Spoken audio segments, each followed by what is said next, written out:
Pemirsa, kita akan melanjutkan diskusi kita hari ini bersama dengan CEO dan founder dari Investvol Consulting, Pak Fendi Susianto. Pak Fendi, belum kering tampaknya bibir kita berbicara soal bagaimana potensi IHSG akan kembali rebound karena tampaknya ini momen yang tepat begitu domestik masuk.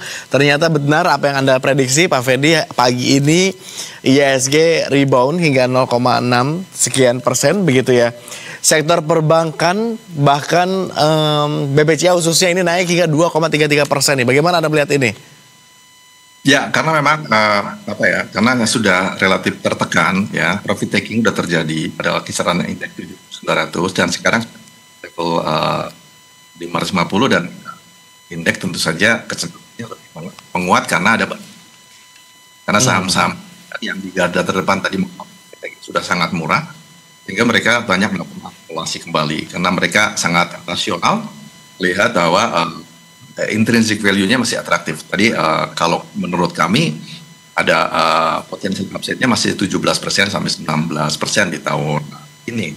Jadi kita lihat seperti saham PTA naiknya tadi sempat lebih dari 2%, kemudian juga BNI, kemudian BNI dan Telkom dan lainnya juga mengalami bargaining hunting sehingga naiknya cukup signifikan. Jadi ini sudah menunjukkan bahwa domestic investor maupun foreign investor kembali pasar ataupun sudah mulai tidak terlalu panik ya, ataupun sudah mengakhiri profit taking di sisi sebelumnya. Oke, dari data yang masuk di Anda, benarkah ini yang masuk kebanyakan domestik begitu atau asing udah kembali masuk? Nah, kalau kita melihat sih memang domestik sama foreign investor hari ini berimbang ya. Intinya mereka sama-sama masuk ke pasar ya, tidak lihat mana yang domestik maupun foreign investor yang dominan, tapi lebih banyak mereka berimbang bersama-sama untuk masuk ke pasar kembali untuk saham-saham yang relatif sudah murah. Oke. Kalau kita coba lihat lagi, mungkin bisa dilihat ya, perbankan saat ini juga tampaknya naik lagi. BBCA naik 2,33%, kemudian BMRI ini naik juga sekitar 1,3% dan beberapa sektor perbankan lainnya naik. Masihkah kemudian ini menjadi sektor yang prospektus, Pak Fendi? Ya, perbankan sih sangat prospektif ya. Satu, outlook-nya juga sangat positif gitu ya, dan kemudian tadi saya sampaikan juga bahwa rata-rata mereka sell upside di atas harga pasar. Intrinsic value-nya itu sekitar 17% hingga 9%. Artinya ini kan cukup besar ya, hampir 20%-an potensial upside-nya. Jadi ini menunjukkan bahwa dia sangat-sangat menarik bagi investor ataupun under value, quote and quote, tentu saja disclaimer on ya. Bahwa kemudian ini memberikan ruang potensi untuk kenaikan di masa akan datang. Ini adalah saat itu. Jadi masih menarik banget ya kalau kita lihat saham-saham berperan di Indonesia. Oke, kalau kita kembali ke isu reshuffle tadi, sebelum jeda kita bahas terkait kali ini. Reshuffle ini kan menimbulkan pertanyaan besar kemudian ya, soal bagaimana kesinambungan kebijakan fiskal seperti defisit APBN, pembiayaan utang, apakah inline lagi seperti Sri Mulyani atau seperti apa gitu. Hingga kemudian strategi subsidi. Sebenarnya seberapa krusial sih Pak Fendi konsistensi kebijakan bagi kepercayaan pasar ini? Ya, konsistensi kebijakan fiskal ataupun kebijakan yang lain lah tidak. Itu sangat besar sekali. Taruhnya di pasar ya. Sangat signifikan, apalagi kredibilitinya, bagaimana dia konsistensinya di dalam menyampaikan kepada publik dan tidak berubah-ubah setiap saat, itu sangat krusial. Confidence yang sangat tinggi. Nah, ini kan garda terdepan menjaga fiskal kita ya, dan sehingga investor itu akan sangat-sangat nyaman, pelaku pasar akan sangat nyaman ketika transisi pejabat baru ya. Menteri Keuangan itu juga memberikan sinyal yang sama tentang bagaimana menjaga disiplin fiskal. Ya, artinya ada kesinambungan yang cukup bagus, itu sudah cukup bagi investor untuk merasa nyaman, tidak terlalu panik. Dan kalau kita lihat Menteri Keuangan Purbaya yang baru, itu kan juga komit bahwa dia akan menjaga defisit anggaran bawah 3% ya, 3% maksimum ya, sesuai dengan undang-undang atau aturan ya, itu tetap konsisten. Dan bagaimana juga indikator-indikator RAPBN 2026 juga saya pikir tidak akan terlalu jauh, dan itu tetap akan menjadi koridor yang jaga juga oleh Menteri Keuangan yang baru ya. Dan bagaimana langkah-langkah koordinasi, kerjasama, sinergi dengan Bank Indonesia dan yang lain juga dalam rangka menjaga fiskal dan jaga stabilitas perekonomian domestik. Oke, tapi seberapa cepat kepercayaan pasar kemudian bisa pulih kalau BNK yang baru ini menunjukkan arah kebijakan yang jelas sesuai dengan apa yang tadi Anda sampaikan, Pak Purbaya, misalkan inline dengan kebijakan-kebijakan konsisten dalam juga menekan defisit anggaran di bawah 3% begitu? Ya, sampai dengan saya simulasi jangka pendek ya. Mungkin dalam waktu sebulan ini pasar akan melihat dan menunggu statement official dari Keuangan yang baru terhadap program-program atau kebijakan fiskal yang akan dia usung ataupun akan dia jalankan selama periode ini ya. Jadi menurut saya tidak akan terlalu lama. Justru yang terpenting adalah bagaimana komunikasi itu dia harus sangat itu yang pertama ya, tentang anggaran, mana perubahannya kalau ada ya, kebijakan yang akan diujinya 5 tahun ini ya, itu akan bagus sekali. Yang kedua adalah bagaimana langkah-langkah objektifnya bisa dikomunikasikan kepada publik ya, misalnya bagaimana mencapai pertumbuhan 8%. Oke. Itu penting sekali. Kenapa? Karena adalah pasar adalah sangat realistis dan sangat objektif. Kalau misalnya ternyata agak berat ya, dia akan mendiskon. Kalau dia ini sangat mungkin, pasti dia akan kembali optimistik lagi dalam konteks jangka panjang tadi ya. Banyak analis yang melihat reshuffle ini sebagai katakanlah quote and quote begitu ya, ini uji pasar terhadap kredibilitas pemerintahan yang baru. Dari kacamata Anda, Pak Afendi, pasar Indonesia cukupkah resilient begitu untuk menghadapi gejolak politik yang katakanlah ini begitu dinamis dibandingkan dengan negara-negara emerging market lain?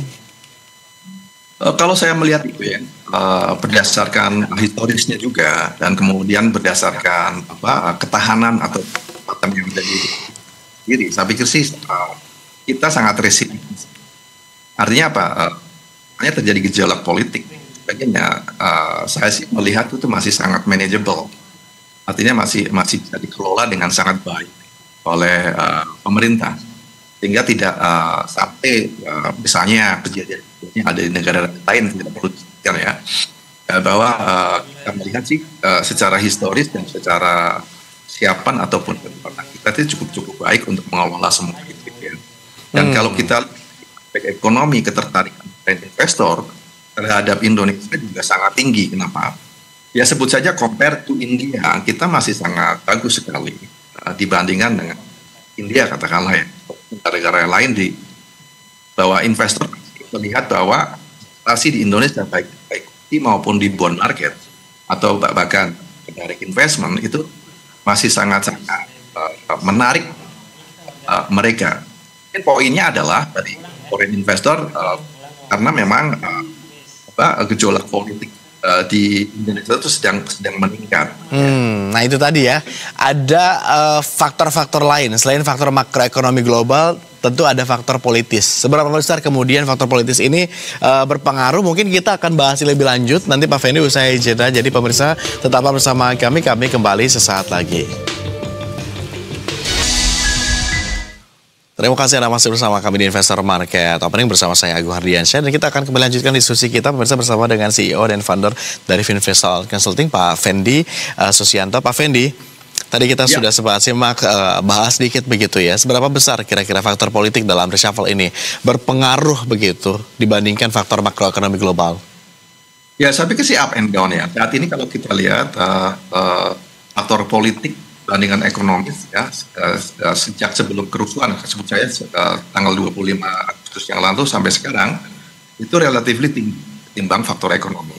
Ya bisa sampai 65% sampai 70% kontribusi dari faktor pengaruhnya terhadap bursa kita ataupun market kita ya. Jadi artinya cukup tinggi kan. Jadi artinya apa? Ini membuat distorsinya itu menjadi sangat lebar dalam. Nah sehingga ketika itu kembali rasional, kalau itu faktor risiko itu ternyata bisa dikelola dengan bagus, ya, kembali lagi dia cepat. Sehingga walhasil kita bisa lihat ya, market kita mungkin dalam waktu ke depan ini jangka pendek juga pulihnya itu akan cepat. Kita lihat juga dari tanggal 1 September hingga tanggal 9 September ya, sebelum itu ya. Sebelum reshuffle.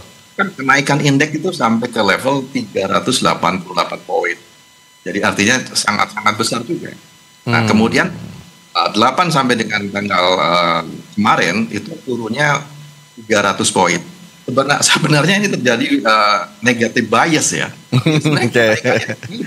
Sebelumnya. 388 tapi turunnya hanya 300 poin. Artinya tapi tentu saja pelaku pasar ibarat kata ini seperti kembali ke angka seperti tanggal 1 kemarin aja sebenarnya kan ya? Ya, bahkan masih lebih tinggi sebenarnya posisi. Artinya tanggal 1 kemarin itu kan di kisaran 7.500-an. Sekarang kan di level 7.600 ya. Sampai bahkan di level 7.700. Jadi negative bias itu terjadi karena pengaruh faktor itu tadi. Ya, jadi faktor politik yang mendominasi. Politis. Jadi kalau saya coba sum up, correct if I'm wrong ya, tapi Pak Fendi ya. Kita bukan cuman bicara soal siapa sosok Menkenya, mau Sri Mulyani mau Pak Purbaya gitu, asalkan begitu ya kebijakannya gitu ya. Jadi ini kita bicara soal bagaimana kemudian pasar membaca arah kebijakan dan kemudian resiko makro yang ada gitu ya. Ya betul. Jadi artinya bagaimana kejelasan tentang isi kebijakan ya itu juga penting banget ya. Langkah-langkahnya, objektivitasnya dan lain sebagainya itu penting sekali. Dan lebih penting lagi adalah komunikasi publik harus bagus ya, menurut saya itu.